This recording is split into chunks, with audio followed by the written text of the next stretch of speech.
Director-General of the International Labour Organizations.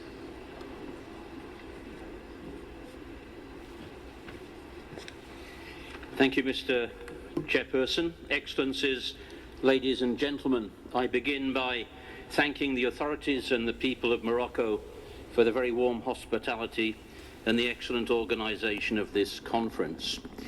Chair, the ILO adds its voice to all others here in strong support for the Global Compact on safe, orderly and regular migration, and in congratulating those who have been especially instrumental in bringing it about.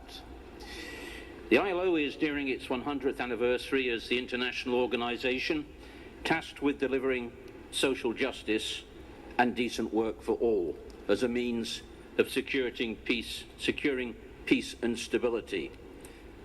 An explicit part of our mandate is to protect those working in countries other than their own.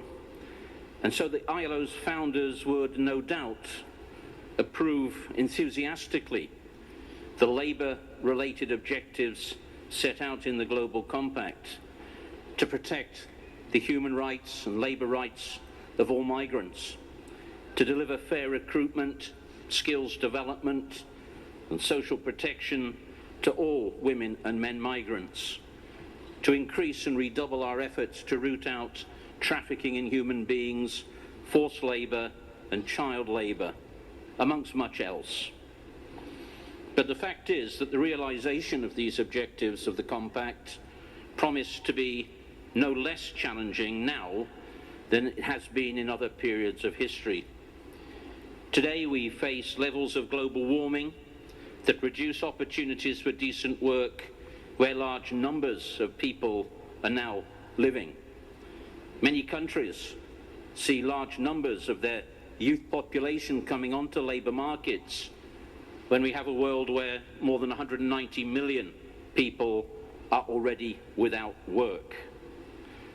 And this is the context for the global estimates that the ILO has published just this week, showing that there are today 164 million migrant workers in the world, constituting a 9% increase over the levels of 4 years ago.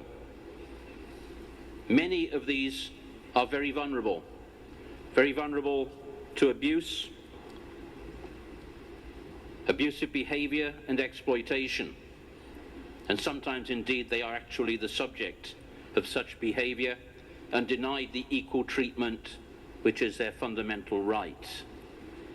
And in this context, the Global Compact offers member states, international organisations, and all of our allies opportunity, unparalleled opportunity, to put this situation right, so that migration, safe, orderly and regular, does truly render its benefits to countries of origin, to countries of destination, and of course to the migrants themselves and their families, in full respect of their human rights.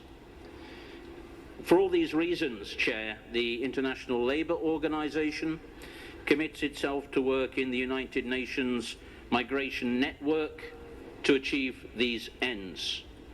We can bring to the task a strong normative framework, the direct and I believe crucial involvement of our employer and worker constituents who are the closest to the realities of everyday migration management, as well as the efforts of our government members.